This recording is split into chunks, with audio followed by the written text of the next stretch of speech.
You're 18, now what? Thank you for joining me on this great Tuesday. I'm Dr. Catherine Gilstein, and I am looking forward to empowering you with information about financial literacy and economic empowerment. I will continue to post on the second and fourth Tuesday of the month. So today I have with me Jim Carlough, and he inspires and equips leaders with actionable strategies for success through keynotes and workshops that resonate with aspiring and seasoned leaders alike. He has recently published a book called The Six Pillars of Effective Leadership, and we're going to go into those six pillars as we talk. But right now, I want to introduce Jim and welcome and thank you for joining me. Tell us about yourself. Well, Catherine, thank you for having me. I'm really excited to be here today. It gives me an opportunity to broaden my horizons as well with other leaders who talk on leadership and inspire others. So I'm doing great. Yes, I did publish a book, and it really started as an outshoot of mentoring people for the last 25 years. In all my years of leadership, I've been blessed by having some great role models to take after. And I use that to inspire myself, but also as I started to mentor others, I started to see areas where they struggled as managers or leaders. And typically what I saw happening was an organization would take somebody who was very good. I'll use sales as an example. Take the best salesperson and put them in management. My perfect example. And they move people from sales because they're a great salesperson doesn't make them a great manager, but they move them into management. I see it happen in companies all the time. And they go into this management position without any leadership background, without any negotiation and conflict resolution background, without any empathy background or anything like that. So looking at the six pillars of leadership or effective leadership, so to speak, your first one is integrity. Tell us about that. And what's fascinating is so let me just say that I'm going to absolutely cover that. But what I found was, or what I've discovered is, people aren't born a leader. You may have a genetic disposition to be a leader, but you have to really develop and work at it. And it's an evolutionary process, as I'm sure you're very, very well aware. And so when I look at how I have evolved as a leader, I actually a couple of weeks ago realized I probably need to send letters of apology to the first team I ever managed because I was terrible, right, compared to what I've learned throughout the time. So yes, I developed the six pillars. I started with an outline of all of the things that I felt leaders were missing today. And the list was longer than six, but I wanted to narrow it down to something that was A, actionable, and B, implementable. You can pick up a lot of books on leadership and take a lot of things from them, but I really felt giving people a pathway of some of the things that people forget to tell you about, as you mentioned already, empathy, and there's others. So anyway, regardless, the reality is that was the premise behind the book, to give that roadmap.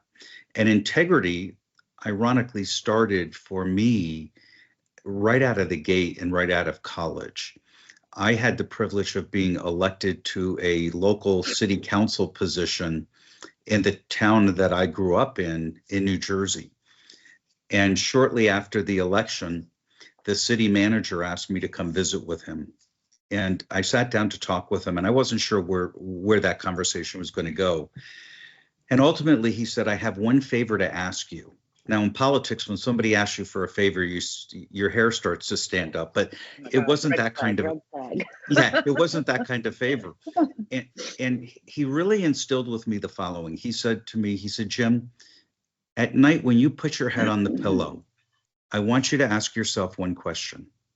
And that question is, did I do anything today for my own self-benefit that was at the expense of another individual, group of individuals, or organization? He said, if you can answer that question with a no, you can rest peacefully. If you answer that question with a yes, you need to reevaluate that day what you did and how you're not going to repeat that. Yeah, I love And that. and do you know, since that day in November of 1983, I have asked myself that question every night. And I Every can't day. remember ever saying yes. And so to me, integrity is really timely in where we sit today as a country and in the world itself, because I think we all need an integrity lesson. And to me, integrity is always doing the same decision making process and never wavering from your true values or your core. And I can honestly say that I have consistently led that way. And to me, integrity is just non-negotiable. And every team I've ever managed or worked with, they've understood that. And if you don't have integrity, you can't build trust with your team. Now, if you're a brand new Exactly. leader, everybody's watching. Oh, of course. And if you and the moment and the thing about integrity, that integrity gives trust, builds stronger teams, gives better collaboration and better trustworthiness between all parties. But at the end of the day, if you break that level of trust or that integrity barrier, it's virtually impossible to ever get it back. And I've looked at leaders over the course of my career, and I have seen that those that lack integrity lack cohesiveness within their team leaders and also have a higher rate of turnover of employees because they're not committed to the vision that you're setting forth. As a leader, we have to set the vision and we have to grow and develop other leaders or future leaders. And if you don't have that Absolutely. trust level, if you don't have that trust level, you've got nothing. And it goes back to why people leave jobs. They don't leave jobs, they leave bad leadership. So Correct. that integrity piece is huge. You know, people will always say, "Oh yeah, I don't miss the job. I miss the people," or "I don't miss the job. I miss this." But people don't leave jobs just to leave the job. They leave bad leadership. So when you have people who are toxic at the top, it really does funnel down to those basics. So definitely agree with that. Um, there's a lot to cover, but not a lot of time. But I want to let our listeners know that the first three people that do respond to this podcast, they will be receiving a copy of Jim Carlough's book, The Six Pillars of Leadership, A Roadmap to Success. And you will get a physical copy of the book, not an ebook. So that's always great. So just be sure to put your name and email address in there, and I will contact you and get your mailing address for Jim. So I just wanted to put that out there for our listeners. And thank you so much for doing that. I think that's great. Um, let's move on to focus. So, the purpose of focus in leadership. So the purpose of focus, so if I'm leading and I create a vision for where the company is going, I have to then apply focus to that to make sure that I don't waver from that focus. I'll give you a perfect example. Um, Jeff Bezos of Amazon. In the mid 90s, he started Amazon as basically an online bookseller. And he realized that he could deliver not just books to people's homes, but he could deliver consumer goods and whatever else. And today, if we look at the last 25 years, he has been truly disruptive in terms of, I don't want to say destroying retail selling, but in terms of the impact on retail establishments. And Especially the smaller mom and pop stores. Yes.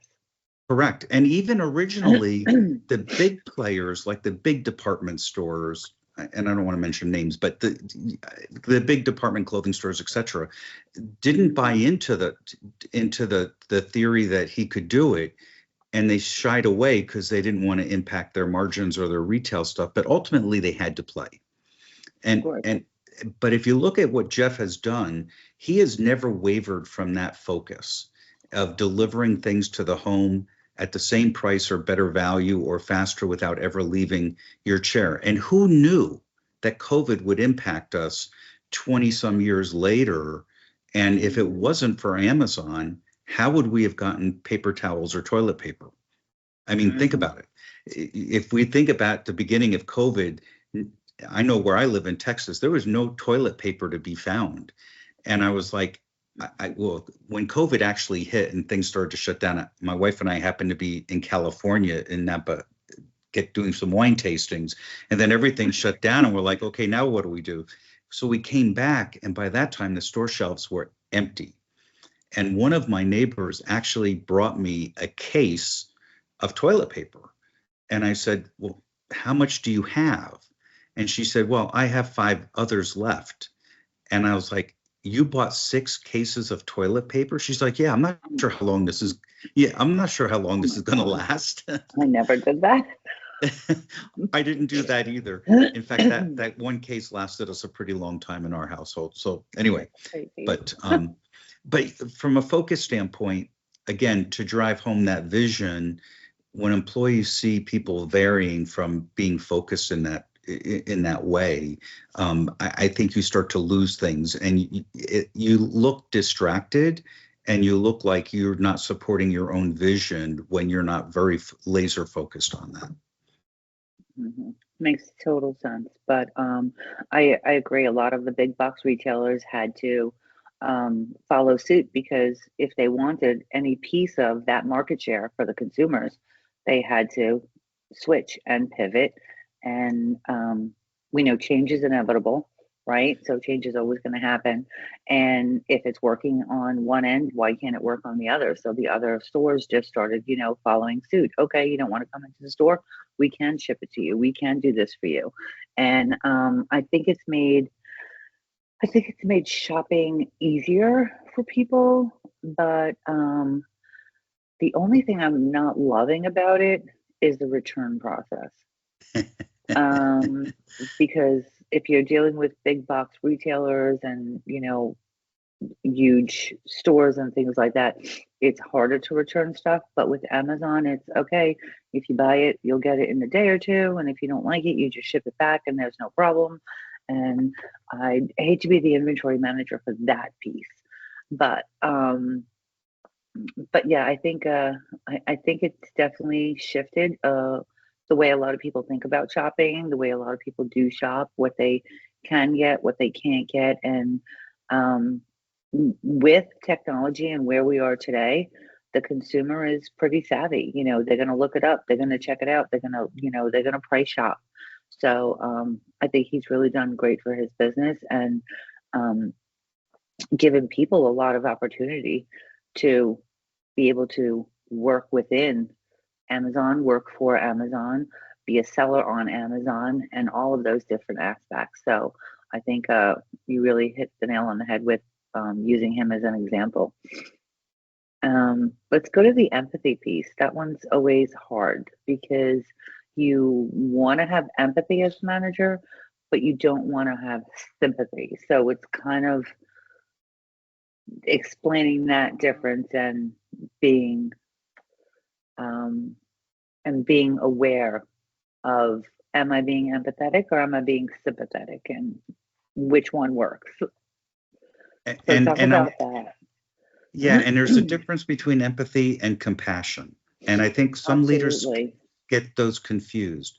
So with empathy, and I so empathy is really putting yourself in the employee's shoes and then helping to guide them and or to support them. So let me give you an example of a real life example. I worked for a technology company for nearly a decade from 1999 to about 2009, I think, if I calculate the years. And I ran multiple departments, and one of which was a small software team that was in Oakland, California, of about 25 people. And for those listeners, I know your demographic's a little bit younger, but for those listeners that were around in the 90s, we still had green screen technology, and that was Mhm. computers without a mouse. And I know people may say without a mouse because that's all they've ever known. But yes, it did exist, and those computer systems were highly efficient. Well, the company I worked for was migrating their platform to Windows, which everyone was doing in the 90s. And so I had to tell this team, that we would be eliminating their jobs over a 3-year period as we converted people to the Windows technology. And I struggled with how I was going to approach it, because I looked at it and said, I have two problems. One, I'm going to displace employees, but the bigger problem is I have a 3-year runway and I can't afford for these people to leave ahead of time, because how am I going to support the customers that we still have? And since I had responsibility for all of that, I really struggled with what is it that I'm going to say, and what is it that I would want my leader to say to me if he or she said to me, your job's going away. So it took me a few days, and I really wrestled over the entire thing, and a couple sleepless nights, and I ended up giving them 3 promises. And I only wanted one thing out of this. My goal for this was to ensure that I had enough people throughout this process to support the customers until they converted. That was the only goal I wanted. So I met with them, and the first promise I made to them was, as we go through this process, I will give you as much notice as I have in terms of when your position might be eliminated. Now, considering these system platforms take 8 to 12 months to implement, you may end up getting a note, me telling you have a year, and I may have to come back to you and tell you, okay, I think it's going to be 8 months because they're going faster than they were, but at least you're going to have a runway to know when your position would potentially go away. So that was promise number 1. Promise number fair. That's what I thought. Yeah, fair. Go ahead. I'm intrigued. Go ahead. Promise number 2. I said to them, if you want to learn the new technologies so that when it comes time for you to leave, you could migrate over with those customers to the new platform, I will make available the resources to you during the workday to train you on, if you're a computer programmer, the programming language, if you're a support person, how the support's going to be handled, et cetera, all the way down to customer support and account management. And so I said to them, so that's on me, and I'll be glad to do that if you want to stay in the company and continue in that role, in a similar role. I then said to them, if you don't want to stay within the organization, or you want to look for a different role in the organization, I will help you find a role that is appropriate for you so that you don't have a loss of income or any time out of work. Then I went one step further. I said, the third thing I said was, if you decide you don't want to work for the company, I will help you find a job on the outside during the notice period, which could be 6 or 8 months, that is appropriate for you, and I will help you find jobs that are appropriate. So 2 things happen. The first thing that happened was exactly what I wanted. Nobody left before it was time for them to transition. That's number 1. Number 2. The reason for that, transparency. Correct. Absolute transparency. And I think as a leader, having transparency for your team is huge. So kudos on transparency. Go ahead. Transparency and integrity. So, but absolutely, totally true. So I hit my goal. The second thing that happened, which I never expected, was about a year and a half into this, I get a call from HR. And an HR leader said, I need to sit down and talk to you. Can I come over? And I said, sure, come on over and sit down. So the HR leader came over and sat down, and she said, I need to talk to you about the satisfaction, the employee satisfaction of your team in Oakland. And I said, well, we just did an employee satisfaction survey. Do you have the results? She said, yes, and that's why I'm here. And I said, okay, how bad is it? And she looked at me and she said, well, that's not the problem. She said, they have the highest satisfaction level of any department in the entire company. And the company had 20,000 employees. And she said, aren't you downsizing that department? I said, yes. Yes, I am.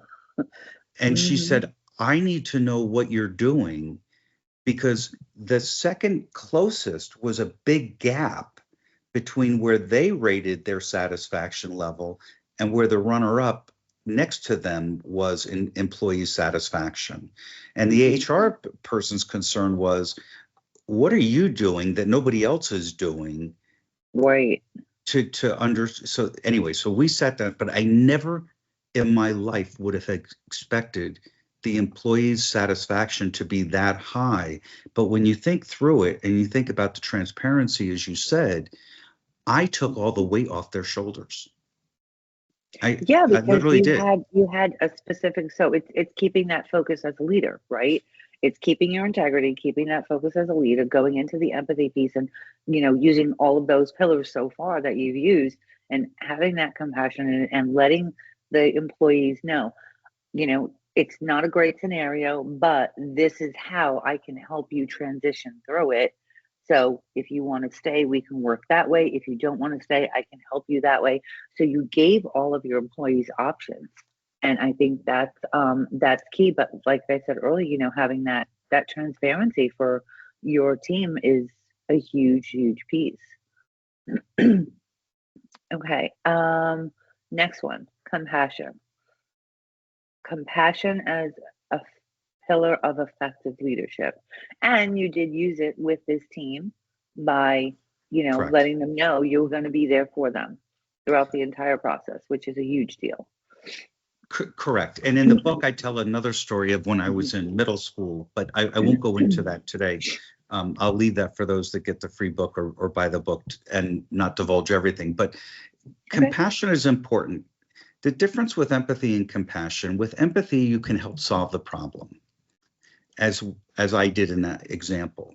With compassion, you can't solve the problem, but you can be consoling and supportive and provide guidance for the direction that you may give to somebody. And the best example I could think of is, as a leader, I communicate with everyone on my team and sub teams, and I want to interact with them. And I can tell when somebody's having a bad day or a bad week or a bad month. And I want to be able to sit down with them and understand what's going on and how can I help them relieve some of that burden or stress. Now, maybe it's something at home I can't solve, but I can give them time to solve that, or give them time, or give them direction. If Um, I may interject here a minute, I think one of the key questions that you as a leader can ask your team is, how can I support you? And right. I know once you say, how can I support you? And I do that. I'm a graduate program director of organizational leadership for one of the colleges in Philadelphia. And I am always talking to current students, incoming students, people who are thinking about my program that I interview with. And I always ask them, how can I support you to get you through this program? Like, what do you need from me? And I think that's a huge piece. And like you said, it could be something at home. I can't solve it, but how can I support you while you're here so that you can focus on your job here and then have enough time to work through what you need to work through?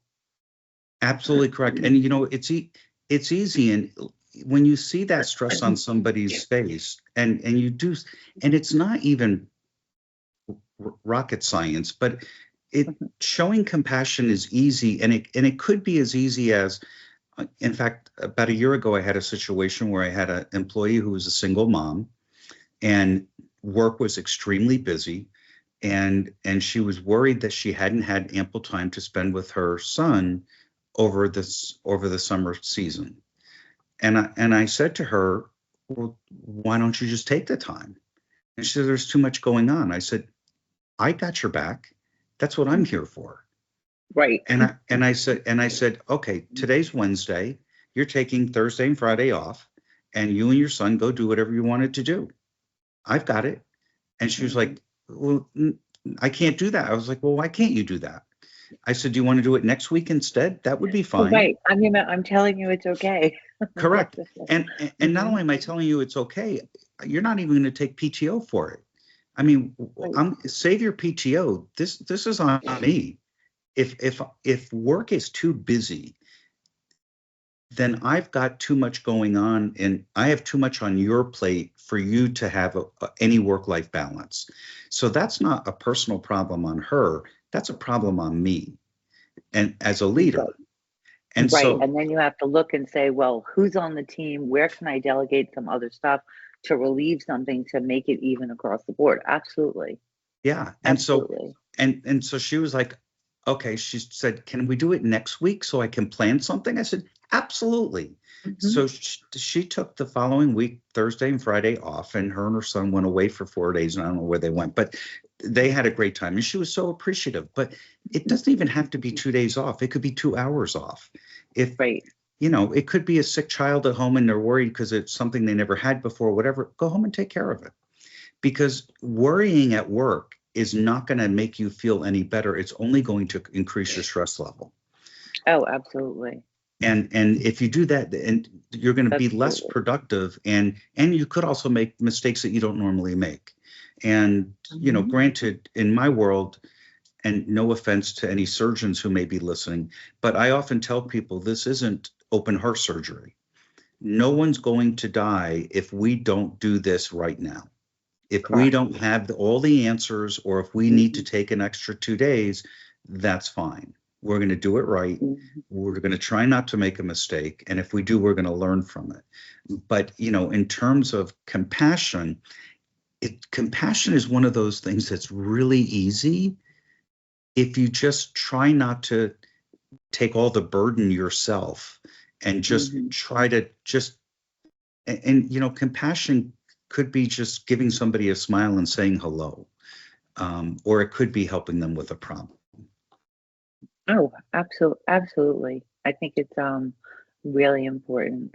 So as I was going through your book and reading, and just for my listeners out there, just to let you know, there's a lot more in the book than just these six pillars. So really respond so that you do get a copy.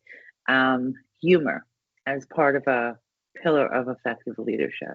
So Go before we go to humor, I think, ahead. and I was remiss, I should have started for those people who are listening. The way the book is laid out is really, my thought was to give a roadmap. So each chapter talks about what is the characteristic of humor, what is the characteristic of focus, Mhm. and give you a real world example. But then I also give you real people, who exhibit that behavior in their management style today, and names that you would recognize. Like we've already talked about Jeff Bezos, but he's not the only one that's referenced in the book. You do have Indra listed in your book, and she is amazing. So former CEO of PepsiCo. Um, so I did notice that. But yes, he does. Jim does, bring in real people, real companies that you've all seen and heard of, and understanding, what was their leadership style, how did they approach things. So it definitely is real world scenario, which I love to teach about because it's really, really important that people see that. Well, not only that, they can also then go and read up on those Mhm. leaders as well. Absolutely. And to me, I'm not trying to say to anyone that I'm the be all end all leadership guru. Mhm. I'm just trying to Mhm. help people, and that's all Mhm. that's all my intent is. So anyway, but humor. So some people have asked why humor, and to me, I think I want to make a distinction. I am not suggesting that somebody has to be a stand-up comedian. Oh my That's not gosh. that's not what I'm saying. But I Mhm. use humor in a variety of situations. Number one, typically to kick off a meeting. Second area I use it is if we're in a meeting and it's a working meeting and we're getting off topic to try to refocus people. But I also use it to reduce stress in stressful situations or in times of conflict. So Mhm. I could tell you many stories of when departments or employees weren't getting along or whatever, and I tried to get them together, and I would use humor to kick it off to try to get them to relax and so that people could think clearly and work through it. And I've done that successfully. And I think humor humanizes individuals, and it helps you, Absolutely. and it helps you get to a level, what I'll call a level playing field on an emotional state. Now, a lot of times my humor is self-deprecating and usually something stupid that I did that actually was relative to the conversation. But anyway, I don't mind laughing at myself because it makes me more human with the people that I work with. And as a leader, somebody asked me one time, when does leadership start every day? Does it start when you sit down at your desk? And I said, no, it starts when your feet hit the floor and you get out of bed in the morning. It's a First 24, thing, it's a 24/7. 24/7. Absolutely. And they said, well, how can that be? And I said, because everything you're doing is going to impact somebody in some way. Just because I'm a leader at this company doesn't mean I'm not a leader at home, and it doesn't mean I'm not a leader outside of the house. So as a leader, it's 24/7. And so being able to put a smile on somebody's face by even just saying hello, let alone having humor, makes that person feel better. Getting a smile out of somebody helps their own endorphins, right? They feel good about themselves. Oh, somebody said Of hello to me. course. Somebody's Right. talking to them. I Hmm. I know of a CEO who used to go in a side entrance and take a freight elevator up to their office so they didn't have to interact with people. And to me, that person lost a lot of opportunity between the parking lot, the elevator, and the elevator up to the floor to have a positive impact on people. And if you can do that with a smile, or if you could do that because you make them laugh, or if you can do that just because you said hello to them, I think leaders, that's our job. If you're so focused that you can't take the time to have a chuckle with somebody, or even get a smile out of somebody, then we're doing the wrong thing. Absolutely. Absolutely makes total sense. But taking the freight elevator to avoid people, that's that one's a little odd, but okay. But Um, it's not me. nothing I would do, but no, nothing I would ever do. Okay, let's go into stability. So stability for effective leadership, and I think this one is pretty important as I was reading through. Go ahead. So, it's interesting because stability aligns with focus. It also aligns with integrity and consistency. And in a real world example, I look at, and unfortunately, he's now going to retire, at Warren Buffett.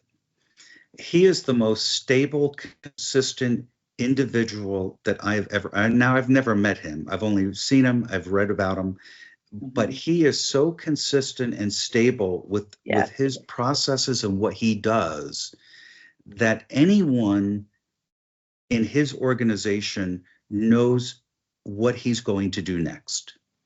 oh, it's like Co- straightforward, consistent. Yeah, and consistency is and as important. and as leaders, that stability, employees want that stability.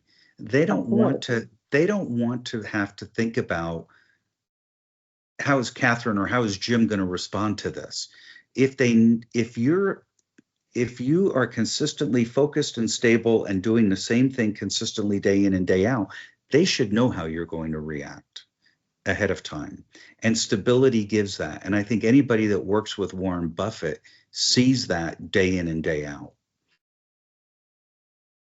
Definitely. Oh my gosh, so much information. Um, what else um, do you think that you didn't put in the book that can really help people that are in leadership positions? I'm glad you asked that question. Now, I do mention it in the book, but I Hmm. really don't go into significant detail. But whether you're a new leader or experienced leader, have a mentor. I am very big on mentoring. And in fact, I have mentors that I will ask of them advice when I run into a situation that I might not have been familiar with in the past. Let's face it, leadership is a challenge, and every day is different. Hmm. And there's going to be a day where you're going to be hit with something that you're going to be like, okay, I can't go to my boss with this, I who can I go to get help with this, and who can help guide Mhm. me? And if you have a mentor, that's a perfect spot for a mentor. Oh my gosh, absolutely. I could not agree more. Throughout my career, I have been lucky to have had mentors. I still have two former colleagues that are no longer with my company, but I still reach out to, one more so than the other, but on a regular basis, just for that thing, for mentorship, for that outside perspective, for someone that you have a situation you can't go to your immediate supervisor, you don't want to tell a coworker, but you need that outside guidance. So mentorship is so important, and I know at larger companies mentorship is more common, but I would really like to see mentorship being instituted into smaller companies as well because I think it's just so important. I do too, and I think people struggle with finding a mentor or even asking them. And for True. that, I would offer, if you're struggling with that, feel free to reach out to me by email or whatever, or via my website. I can give you some tips or pointers of, what type of person to look for based on your situation, and I'm sure you would be willing to help them as well if you know them, Absolutely. Catherine.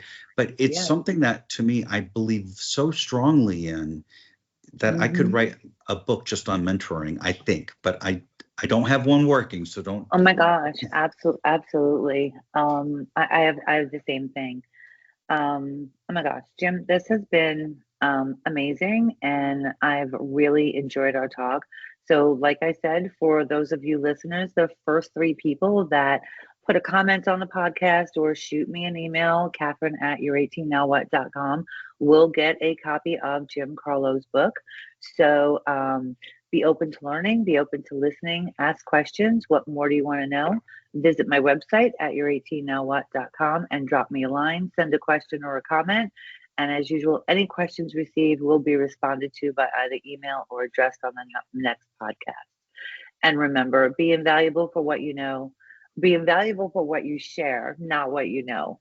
See you next time on Your 18 Now What, where you can get the latest podcast to listen to, follow, share, and subscribe. Thanks for joining me. I appreciate you. And Jim, thanks for joining me as well. Thank It's you. been great having you.